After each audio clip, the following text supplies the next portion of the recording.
Assalamu alaikum viewers and welcome back to my channel Study Law with Bushra.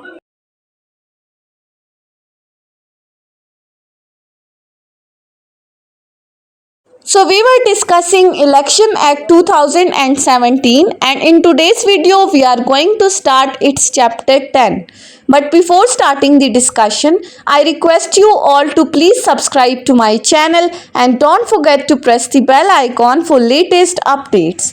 Do share this video with your friends and don't forget to comment your feedback. So let's move towards the discussion. Chapter 10 of Election Act deals with the topic of offences, penalties and procedures. अपनी last video के अंदर हमने chapter 9 को complete किया था।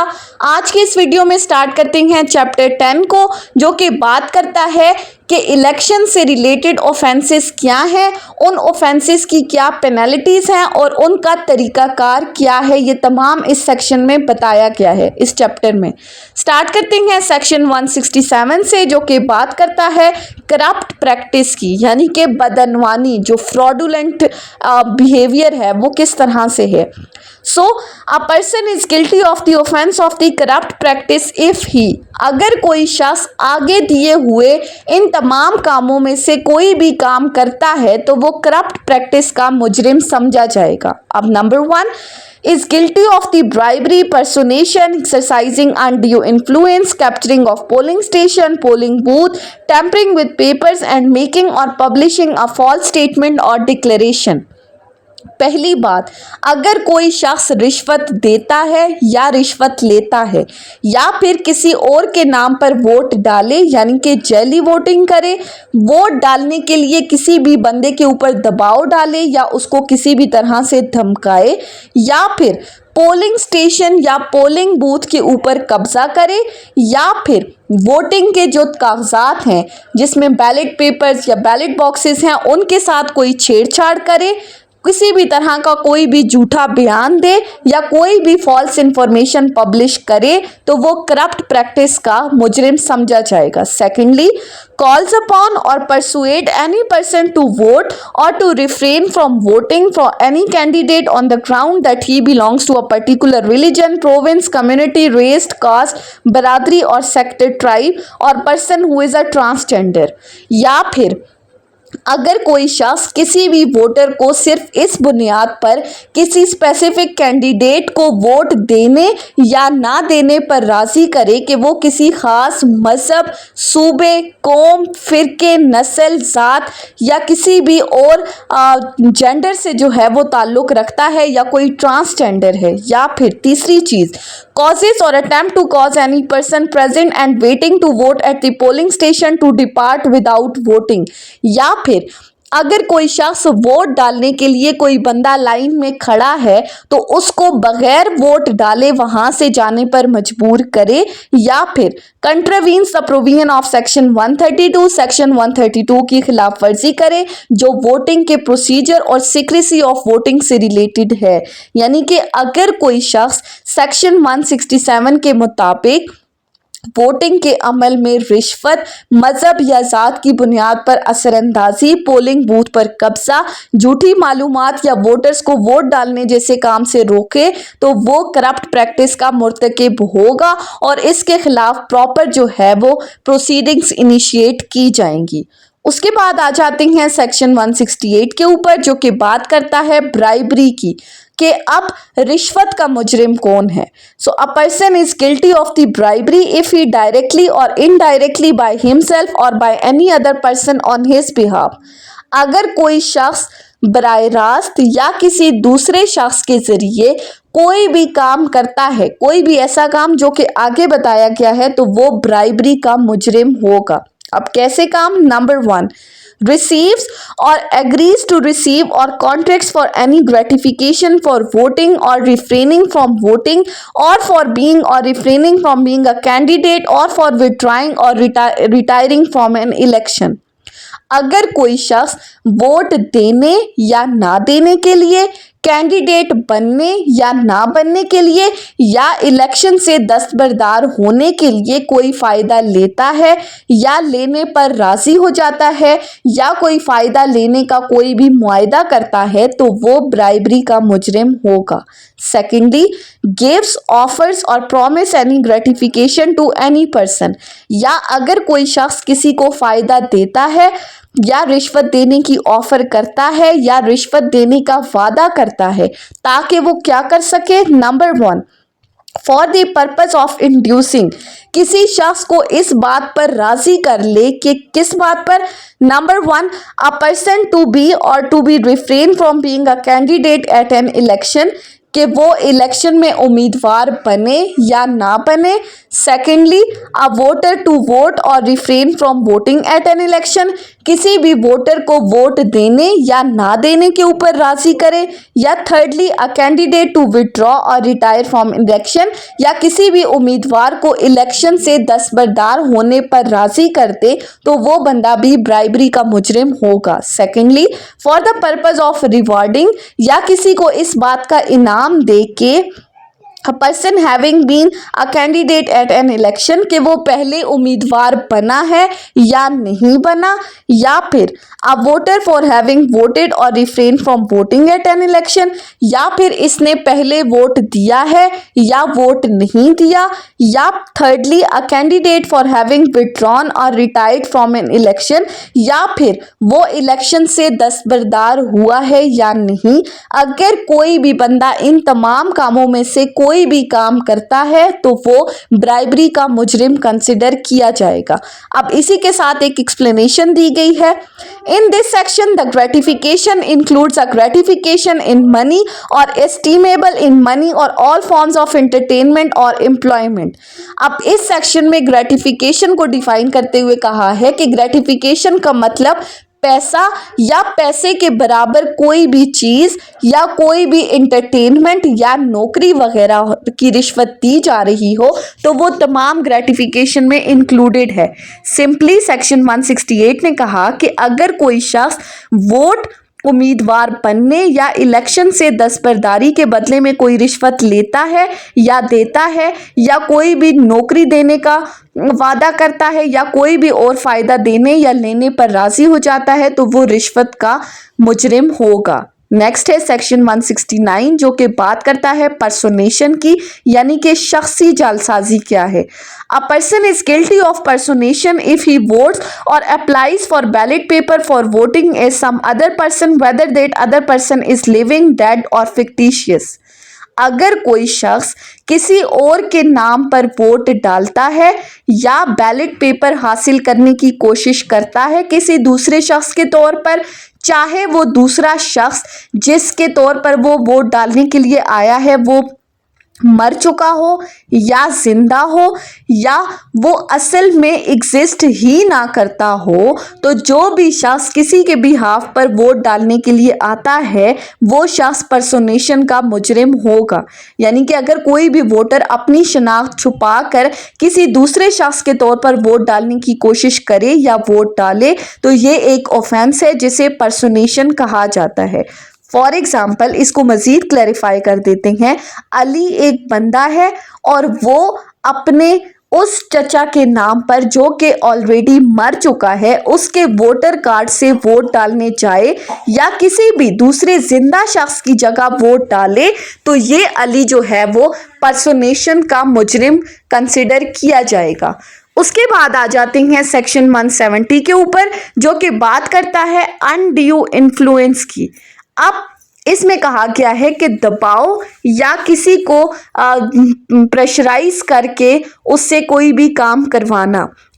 अब इसमें क्या कहा गया है, a person is guilty of exercising undue influence if he, अगर कोई शख्स किसी भी वोटर या उम्मीदवार पर ज़बरदस्ती या धमकी देने से असरअंदाज होता है तो वो नाजायज़ असर रसूख यानी कि अनड्यू इन्फ्लुएंस का मुजरिम समझा जाता है। अब वो क्या करता है इस अनड्यू इन्फ्लुएंस के ज़रिए। Number 1, in order to induce or compel any person to vote or refrain from voting or to offer himself is a candidate or to withdraw his candidature or retired from the contest at an election directly or indirectly. अगर कोई शख्स किसी को मजबूर करता है कि वो वोट दे या ना दे, इलेक्शन में उम्मीदवार बने या ना बने, या इलेक्शन से दस्तबरदार हो जाए, और ये सब काम वो डायरेक्टली या इनडायरेक्टली इस तरह से करे। नंबर 1, मेक्स और threatens to make the use of force, violence और रिस्ट्रेंट, किसी भी तशद्दुद या ताकत के इस्तेमाल से किसी दूसरे बंदे को धमकाए, या फिर इन्फ्लिक्ट्स और threaten to inflicts any injury, किसी भी बंदे को नुकसान या तकलीफ देने की धमकी दे, चाहे वो फिजिकल इंजरी है या फिर सोशल इंजरी है या मेंटल इंजरी है, किसी भी तरह की। Thirdly, calls down or threatens to call down the divine displayer or the displayer of any saint or पीर, या फिर अगर वो किसी को इस तरह से धमकाए और कहे कि अगर तुमने ये किया तो अल्लाह या अल्लाह का कोई भी वली या पीर तुमसे नाराज हो जाएगा। गिव्स और threatens two gives any religious sentence, या फिर कोई भी मजहबी फतवा दे या इसकी धमकी दे। यूज और threatens to use any official influence और गवर्नमेंट पैट्रोनेज, या फिर सरकारी असरो रसूख या गवर्नमेंट की जो ताकत है उसका गलत इस्तेमाल करे, जैसे नौकरी की लालच देना या कोई और धमकी देना। Use the arm forces of Pakistan, या पाकिस्तान की जो पाक फौज है उसके खिलाफ इल्ज़ामात या बदनामी करे। Prevent any women or transgender person from contesting at an election or exercising the right to vote, या किसी भी औरत या ट्रांसजेंडर को वोट डालने या उम्मीदवार बनने से रोके। दूसरी चीज़ है Subsection B, on account of any person having voted or refrained from voting or having offered himself as a candidate or having withdrawn his candidature, या फिर अगर कोई शख्स किसी को वोट देने ना देने, इलेक्शन लड़ने या दस्तबरदार होने के बाद ऊपर दी गई हुई किसी भी एक काम में से कोई भी एक काम करे तो वो भी मुजरिम कंसिडर होगा। Subsection C, directly or indirectly by himself or by any other person on his behalf, अगर कोई शख्स डायरेक्टली या किसी और बंदे के थ्रू क्या करे। Number 1, uses any place of religious worship or any place reserved for the performance of religious rite for the purpose of canvassing for the votes or not to vote an election for a particular candidate, किसी भी मस्जिद या मजहबी जगह को इस्तेमाल करे vote मांगने के लिए या किसी के खिलाफ वोट लेने के लिए, या फिर secondly for any of the purposes specified in subclause 1 by word spoken or written or by sign or visible representation publishes anything against the security or defense of the Pakistan, या फिर मजहब इस्लाम पाकिस्तान की सालमियत, दिफा या सिक्योरिटी के ख़िलाफ़ कोई भी ऐसी बात करे या कोई भी ऐसा अमल करे जिससे किसी स्पेसिफिक कैंडिडेट को किसी भी तरह का कोई फ़ायदा या नुकसान हो रहा है, या फिर subsection D, by abduction, duress or any fraudulent device or contrivance impedes or prevent the free exercise of franchise by the voter, या फिर अगर कोई शख्स किसी भी वोटर को अगवा करे, धोखा दे या उसके ऊपर ज़बरदस्ती करे कि वो वोट कास्ट ना कर सके या उसे वोट देने या ना देने पर मजबूर करे, तो वो शख्स भी अनड्यू इन्फ्लुएंस का मुजरिम तस्वर होगा। अब यहाँ पर एक्सप्लेनेशन दी गई है। In this section, the harm includes the social ostracism or excommunication or expulsion from any caste or community। अब यहाँ पर harm का मतलब सिर्फ और सिर्फ जिस्मानी या माली नुकसान नहीं है, बल्कि इसमें हमारे पास समाजी बाइकॉट, ज़ात या बरादरी से निकालना भी शामिल है। यानी कि यहाँ पर नुकसान सिर्फ और सिर्फ आपकी ज़ात की हद तक नहीं है, बल्कि समाजी बाइकॉट भी है। सो सिंपली अगर हम इस सेक्शन 170 को एक्सप्लेन करें तो इसमें कहा गया है कि अगर कोई शख्स किसी भी वायलेंस, थ्रेट, मजहब, हुकूमती ताकत या समाजी दबाव का इस्तेमाल करते हुए किसी भी शख्स को वोट देने या ना देने या उसे इलेक्शन लड़ने या इलेक्शन से विड्रॉ होने पर मजबूर करे, तो वो अनड्यू इन्फ्लुएंस के तहत कानूनी जुर्म का मुर्तकिब है फॉर एग्जाम्पल, अगर कोई पीर साहब ये कहे कि तुमने फलां को वोट दिया तो अल्लाह ताला नाराज हो जाएगा, या कोई अफसर कहे कि अगर तुम्हें नौकरी चाहिए तो तुम फलां जगह पर वोट ना दो, ये तमाम चीज़ें अनड्यू इन्फ्लुएंस में फॉल करती हैं। नेक्स्ट है सेक्शन 171 जो कि बात करता है कैप्चरिंग अ पोलिंग स्टेशन और पोलिंग बूथ। पोलिंग स्टेशन या पोलिंग बूथ पर कब्जा करना। A person is guilty of capturing और पोलिंग स्टेशन और पोलिंग बूथ। अगर कोई शख्स आगे दिए हुए इन कामों में से कोई भी एक काम करता है तो वो पोलिंग स्टेशन या पोलिंग बूथ पर कब्जा करने का मुजरिम होगा। Number 1, seizes a polling station or polling booth or a place fixed for poll or makes surrender the ballot paper or ballot boxes or does any act which affects the orderly conduct of an election। अगर कोई शख्स polling station या polling booth या voting की जगह पर ज़बरदस्ती कब्जा करे या इलेक्शन के स्टाफ से ज़बरदस्ती बैलेट पेपर या बैलेट बॉक्स छीन ले या कोई भी ऐसा अमल करे जिससे इलेक्शन की ट्रांसपेरेंसी इफेक्ट हो रही है तो ये पोलिंग स्टेशन पर कब्जा कंसिडर किया जाएगा। Secondly, takes the possession of polling station or polling booth and allows his supporter to exercise their right to vote while preventing others from free exercise of their vote। या फिर polling station या polling booth पर कब्जा करके सिर्फ और सिर्फ अपने वोटर सपोर्टर को वोट डालने की इजाज़त दे और दूसरों को वोट डालने से रोके तो ये भी गैर कानूनी कब्जा है। Thirdly, intimidates, threatens directly or indirectly or prevents anyone from going to polling station or a place fixed to cast for vote। या फिर किसी भी वोटर को धमकाए, खौफजदा करे डायरेक्टली या इनडायरेक्टली ताकि वो पोलिंग स्टेशन जाकर वोट कास्ट ना कर सके। या फिर fourthly, being in service of the government or corporation or institution controlled by the government commits all or any of the activities। या फिर अगर कोई शख्स जो किसी भी सरकारी मुलाजमत, हकूमती इदारे या किसी भी सरकारी कंट्रोल में चलने वाले इदारे में काम करता है और वो ऊपर दी गई किसी भी एक काम में से कोई भी गैर कानूनी काम में शरीक हो, मदद करे या जानबूझकर ऐसा करे तो वो भी पोलिंग स्टेशन पर कब्जा करने के ऑफेंस का मुर्तकिब होगा। सिंपली अगर कोई शख्स पोलिंग स्टेशन या पोलिंग बूथ पर ज़बरदस्ती कब्जा करे, पोलिंग स्टाफ से बैलेट बॉक्सेस या बैलेट पेपर्स छीने, सिर्फ अपने वोटर सपोर्टर्स को वोट डालने दे, बाकियों को वोट डालने से रोके या फिर वोटर्स को धमका कर वोट डालने से रोके, या अगर कोई सरकारी मुलाजिम ऐसे किसी जुर्म में शरीक हो तो वो तमाम पोलिंग स्टेशन पर कब्जा करने के जुर्म में जो है वो शामिल हो जाएंगे। यानी कि अगर एक सियासी ग्रोह है जो पोलिंग स्टेशन पर कब्जा करके सिर्फ अपने लोगों को अंदर जाने देता है और बाकियों को जाने से रोकता है तो ये भी एक जुर्म है। नेक्स्ट है सेक्शन 172 जो कि बात करता है टैंपरिंग विद द पेपर्स।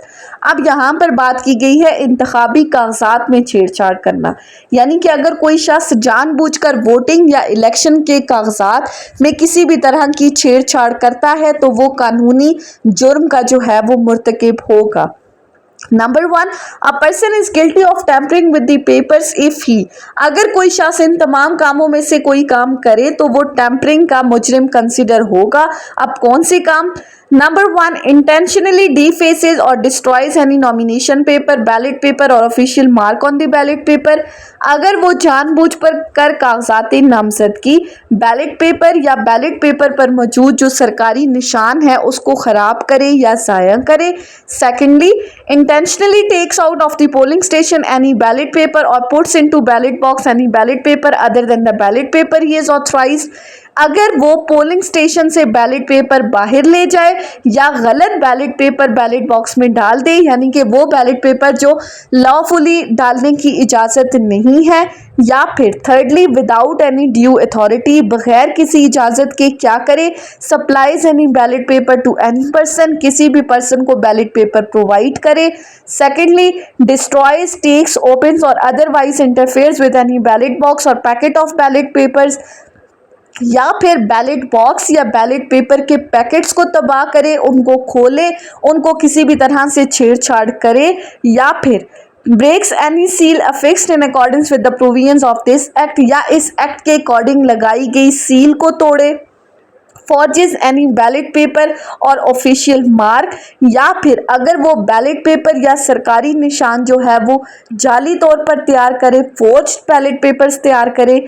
या फिर causes any delay or interruption in the beginning, conduct or completion of the procedure required to be immediately carried out on the close of the poll, या फिर अगर वो पोलिंग खत्म होने के बाद फौरी तौर पर जो काउंटिंग का प्रोसीजर्स है या बैलेट बॉक्स को सील करने का प्रोसीजर्स है उनमें किसी तरह की रुकावट डाले या कोई भी डिले पैदा करे तो वो टेम्परिंग का मुजरिम तस्वर होगा और उसको इसकी बाकायदा सजा मिलेगी। Subsection 2, an election official on duty in connection with election who is guilty of offence under subsection 1 shall be punishable with imprisonment for a term which may extend to 6 months or fine which may extend to 100,000 or in both, in addition to the disciplinary actions initiated by commission। अगर election staff में से कोई ऐसा काम करता है तो उसको 6 माह तक की कैद और इसके साथ 1 लाख रुपए तक का जुर्माना या फिर ये दोनों सजाएं इकट्ठी भी दी जा सकती हैं। और इसके साथ साथ इलेक्शन कमीशन इन इलेक्शन ऑफिशियल्स के खिलाफ सेक्शन 55 के तहत डिसिप्लिनरी प्रोसीडिंग्स भी इनिशिएट कर सकता है। सिंपली सेक्शन 172 ने कहा कि अगर कोई शख्स जानबूझकर इलेक्शन के दौरान बैलेट पेपर, बैलेट बॉक्सेस, सरकारी निशान या दीगर कागजात में किसी भी तरह की छेड़छाड़ करता है, उनको ज़ाया करता है, जाली तरीके से या गलत तरीके से इस्तेमाल करता है तो ये एक जुर्म है। और अगर ये जुर्म कोई इलेक्शन ऑफिसर कमिट करता है तो उसे कैद, जुर्माना और साथ ही साथ डिसिप्लिनरी प्रोसीडिंग्स का सामना भी करना पड़ेगा। सो ये थी हमारी आज की डिस्कशन सेक्शन 167 से सेक्शन 172 के ऊपर। आई होप कि आपको ये लेक्चर समझ में आया होगा अगर आपने इस वीडियो को अटेंटिवली सुना है तो। अगर आपको ये वीडियो अच्छी लगी है तो इस वीडियो को लाइक करें, कमेंट करें और चैनल को ज़रूर सब्सक्राइब करें। Thank you so much for watching this video. Till then, अल्लाह हाफिज़।